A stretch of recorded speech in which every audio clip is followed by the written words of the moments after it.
Baik, bismillahirrahmanirrahim. Assalamualaikum warahmatullahi wabarakatuh. Nama saya Rizky Amelia Stambuk, F1G1 18059. Di sini saya ingin menjelaskan mengenai tugas mata kuliah disaster recovery, di mana kita disuruh memilih 3 subjudul yang sudah dijelaskan pada minggu-minggu sebelumnya. Baik, untuk materi pertama di sini yang saya ambil yaitu materi pada minggu ketiga, di mana pada materi ini yang dibahas yaitu mengenai respons insiden. Dalam materi respons insiden ini terdapat beberapa materi. Materi yang pertama yaitu mengenai dasar-dasar proses respons insiden. Materi kedua yaitu tentang perencanaan respons insiden. Materi ketiga tentang deteksi dan penanganan respons insiden. Dan yang terakhir yaitu tentang pemulihan respons insiden. Mungkin langsung saja. Yang pertama yaitu respons insiden. Bagaimana organisasi menangani sebuah insiden dikenal sebagai respons insiden. Insiden datang dalam berbagai bentuk dan pendekatan. Biasanya ketika kita memikirkan insiden keamanan siber, kita memikirkan peretas dan virus. Namun, insiden dapat berupa apa saja yang mengganggu ketersediaan aset informasi, termasuk kebakaran, pemadaman listrik dan data, cuaca buruk, serangan rekayasa sosial, dan sebagainya.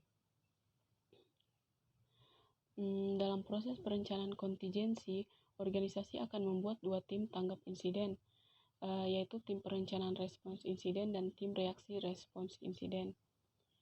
Tim perencanaan respons insiden atau IRPT menangani pengembangan kebijakan, rencana, pelatihan, dan pengujian tim reaksi IR.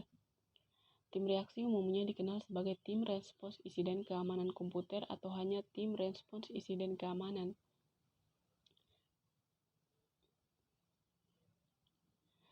NIST juga memiliki kerangka kerja keamanan siber yang tersedia di nis.gov/cyberframework yang memberikan gambaran umum tentang perkembangan keamanan dalam organisasi dan kinerja upaya keamanan siber. Kerangka kerja versi utama pada dasarnya adalah langkah-langkah dalam manajemen insiden yang efektif. Identifikasi di mana mereka mengembangkan pemahaman organisasi untuk mengelola risiko keamanan terhadap sistem, orang, aset, data, dan kemampuan. Melindungi, mengembangkan dan menerapkan pengamanan yang tepat untuk memastikan penyampaian layanan kritis. Mendeteksi, mengembangkan, dan menerapkan aktivitas yang sesuai untuk mengidentifikasi terjadinya peristiwa keamanan siber. Tahapan kerangka kerja keamanan siber untuk mendeteksi, merespons, dan memulihkan secara langsung berhubungan dengan siklus hidup respons insiden NIST yang ditunjukkan di sini. Siklus hidup ini berasal dari publikasi khusus NIST 800-61 revisi 2. Panduan penanganan insiden keamanan komputer. Langkah pertama dalam metodologi apapun adalah mempersiapkan insiden, mengatur rencana Anda, mengatur tim Anda, dan menyiapkan teknologi apapun yang diperlukan. Fase kedua yaitu deteksi dan analisis. Deteksi dan analisis insiden akan mudah jika setiap indikator insiden atau aktivitas mencurigakan 100% akurat. Fase ketiga adalah penahanan, pemberantasan, dan pemulihan. Penahanan sangat penting dalam memastikan bahwa kerugian atau kerusakan yang disebabkan oleh suatu insiden seminimal mungkin. Fase terakhir yaitu aktivitas pasca insiden. Itu menjadi salah satu bagian terpenting dari respons insiden adalah pembelajaran dan peningkatan. Selanjutnya di sini ada perencanaan respons insiden. Di sebagian besar organisasi, pengembangan rencana respons insiden dipimpin oleh CISO atau beberapa manajer keamanan siber lainnya di bawah bimbingan CIO. CPMT biasanya akan menunjuk individu ini untuk memimpin tim perencanaan IR dan kemudian menambahkan anggota lain ke tim mengikuti pendekatan yang sama yang telah saya diskusikan sebelumnya. Namun, tidak seperti tim lain, IRPT akan memiliki kehadiran TI dan keamanan siber yang besar. Lebih dari tim pemulihan bencana atau kelangsungan bisnis karena sebagian besar insiden tim ini akan bereaksi terhadap teknologi.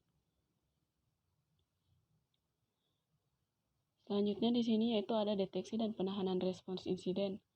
Rencana harus menentukan apa yang harus dilakukan CCRT setelah insiden terdeteksi untuk menahan insiden dan mendapatkan kembali kendali atas aset organisasi. Rencana tersebut juga akan menentukan siapa yang melakukan setiap tugas dan dalam urutan apa. Karena respons insiden melibatkan tindakan teknis dan non-teknis. Tugas yang harus dilakukan dikelompokkan berdasarkan peran serta posisi individu.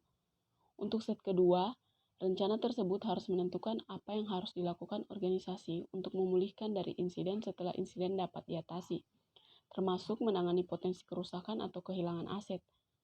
Sekali lagi, area fungsional yang berbeda memerlukan tugas yang berbeda. Pertama, dalam deteksi dan analisis, mereka menentukan apakah suatu insiden telah terjadi dengan melihat untuk menganalisis prekursor dan indikator, mencari informasi yang berhubungan dan melakukan penelitian. Segera setelah pawang yakin telah terjadi insight, mereka mulai mendokumentasikan penyelidikan dan mengumpulkan bukti. Kedua, mereka memprioritaskan penanganan insiden berdasarkan faktor-faktor relevan yang tercantum di sini. Yang ketiga yaitu mereka melaporkan insiden tersebut kepada personal internal dan organisasi eksternal yang sesuai. Selanjutnya di sini ada pemulihan respons insiden.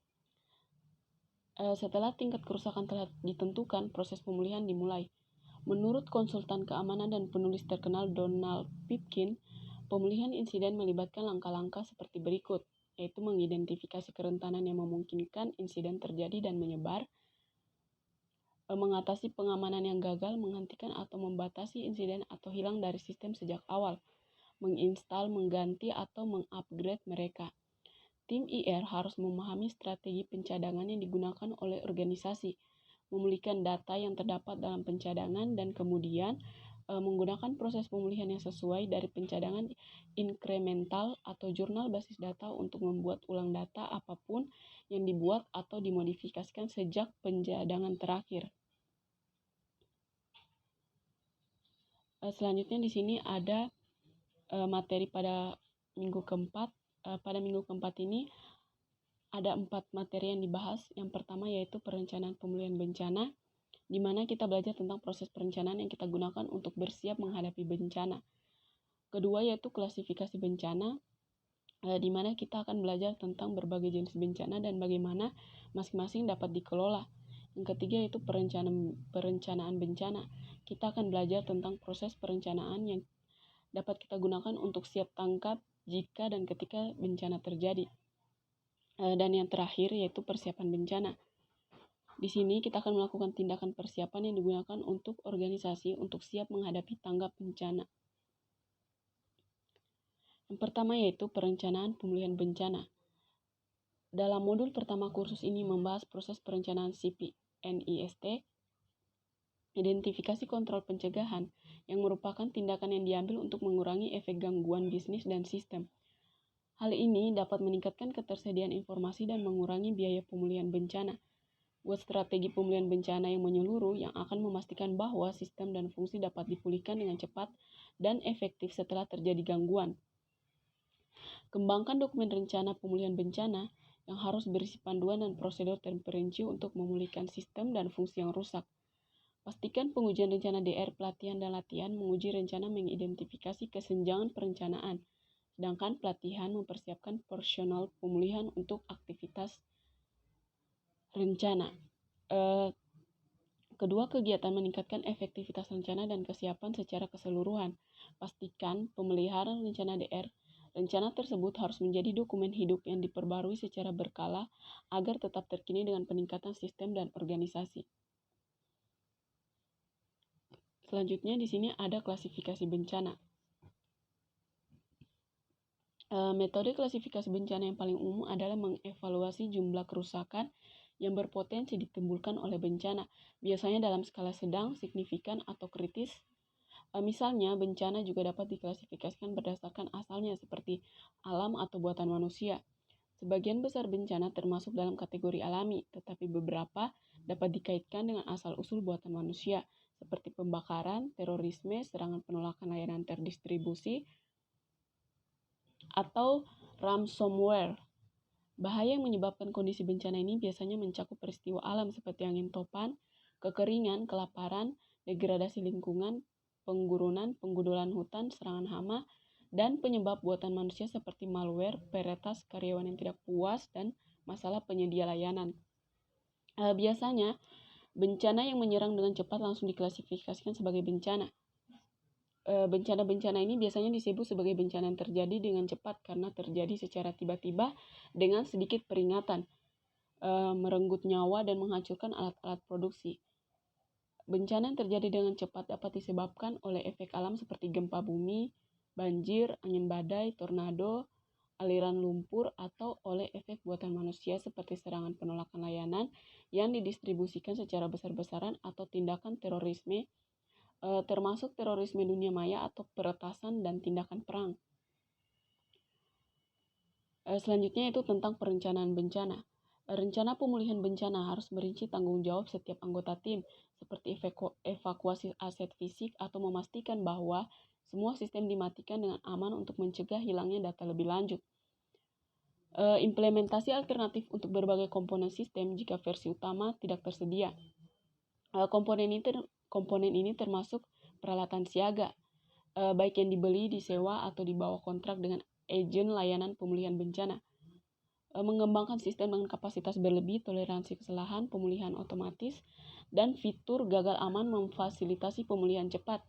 Sebagai bagian dari kesiapan rencana DR, setiap karyawan harus memiliki 2 jenis kartu informasi darurat setiap saat. Prosedur pemulihan bencana ini adalah bagian yang sangat penting yang menguraikan tugas khusus yang diberikan kepada personel kunci, termasuk berbagai tim pemulihan bencana yang akan dilakukan jika terjadi bencana. Jika tugas-tugas ini berbeda menurut jenis bencana, mungkin berguna untuk membuat beberapa skenario, masing-masing mencantumkan tugas dan tanggung jawab pihak-pihak yang terlibat. Selanjutnya ada pemulihan bencana. RIDI.gov merekomendasikan rangkaian perangkat bisnis siap pakai yang mencakup versi khusus bahaya untuk gempa bumi, badai, banjir di daratan, pemadaman listrik, serta angin kencang dan tornado. Toolkit ini menawarkan pemimpin bisnis panduan langkah demi langkah untuk membantu membangun kesiapsiagaan dalam suatu organisasi. Setiap toolkit berisi bagian berikut, yaitu identifikasi risiko Anda, kembangkan rencana, ambil tindakan, dikenali, dan menginspirasi orang lain. Kit alat media sosial kesiapsiagaan darurat bisnis memiliki sejumlah pesan darurat berbeda yang dapat diadopsi atau diadaptasi oleh organisasi untuk dibagikan di outlet media sosial. Sebagai agen federal AS, materi yang dikembangkan tidak memiliki hak cipta dan dapat digunakan sebagaimana adanya atau dimodifikasi agar sesuai dengan kebutuhan organisasi. RIDI.gov juga memberikan daftar rekomendasi yang harus ditinjau organisasi untuk memastikan kesiapan menghadapi keadaan darurat atau bencana. Selanjutnya itu materi terakhir pada minggu 5. Pada minggu 5 ini materi yang dibahas yaitu bagaimana organisasi merencanakan kelangsungan operasi ketika operasi normal terganggu dan tidak dapat segera dilanjutkan di lokasi utama. Yang pertama yaitu perencanaan kelangsungan bisnis, menjelaskan bagaimana organisasi merencanakan kelangsungan operasi ketika ada gangguan. Kedua yaitu waktu dan urutan kesinambungan bisnis, menjelaskan bagaimana kesinambungan cocok dengan keseluruhan proses kontingensi. Dan yang terakhir yaitu manajemen krisis, menjelaskan bagaimana perusahaan bersiap menghadapi krisis ketika krisis itu muncul. Langsung saja di sini yaitu perencanaan kelangsungan bisnis. Perencanaan kelangsungan bisnis atau BCP adalah tindakan yang diambil oleh manajemen senior untuk mengembangkan dan menerapkan kebijakan, rencana dan tim kontinuitas BC. Rencana kelangsungan bisnis adalah rencana terdokumentasi yang menunjukkan upaya organisasi untuk melanjutkan fungsi kritis ketika operasi di lokasi utama tidak lagi layak. Perencanaan kesinambungan bisnis adalah elemen perencanaan kontingensi dan paling baik dilakukan dengan menggunakan metodologi formal. Pendekatan yang disajikan dalam publikasi khusus 834 revisi 1 ini, panduan perencanaan kontingensi untuk sistem informasi federal, termasuk panduan untuk situasi yang membutuhkan kelangsungan bisnis. Pendekatan yang digunakan dalam dokumen tersebut telah diadaptasi untuk Penggunaan kelangsungan bisnis. Langkah pertama dalam upaya kelangsungan bisnis adalah pengembangan kebijakan. Langkah kedua adalah pengembangan rencana. Pendekatan CP yang direkomendasikan NIST dapat disesuaikan dengan model 8 langkah untuk program kesinambungan bisnis. Dimulai dengan membentuk tim kelangsungan bisnis. Ketiga yaitu mengembangkan pernyataan kebijakan perencanaan bisnis. Mengembangkan rencana kelangsungan bisnis. Rencana kelangsungan bisnis harus berisi panduan dan prosedur rinci untuk menerapkan strategi BC di lokasi yang telah ditentukan sesuai dengan panduan manajemen. Memastikan pengujian rencana BC, pelatihan, dan latihan. Seperti yang dilakukan dengan rencana lain, pengujian rencana BC mengidentifikasi kesenjangan perencanaan, sedangkan pelatihan mempersiapkan personal pemulihan untuk aktivitas rencana.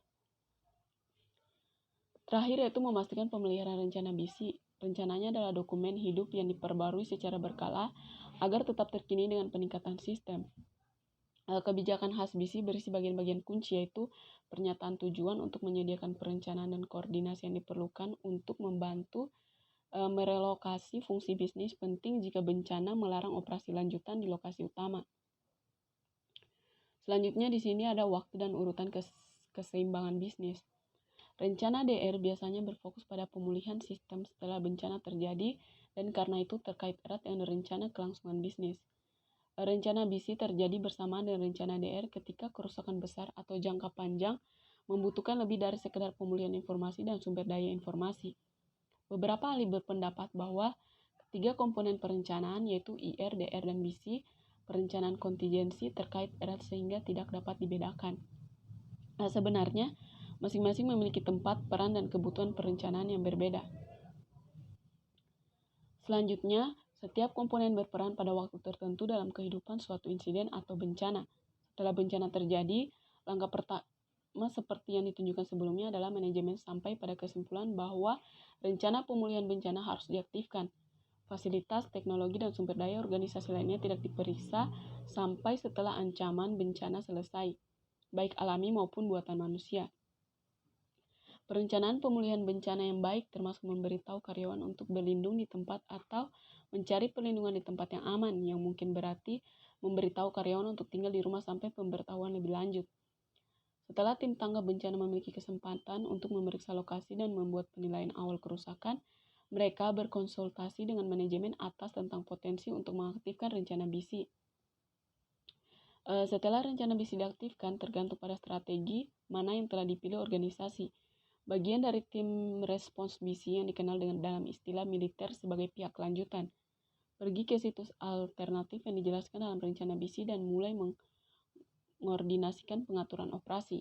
Ini termasuk berkoordinasi dengan manajer fasilitas dan penyedia layanan yang diperlukan seperti layanan listrik, air, data, dan telepon.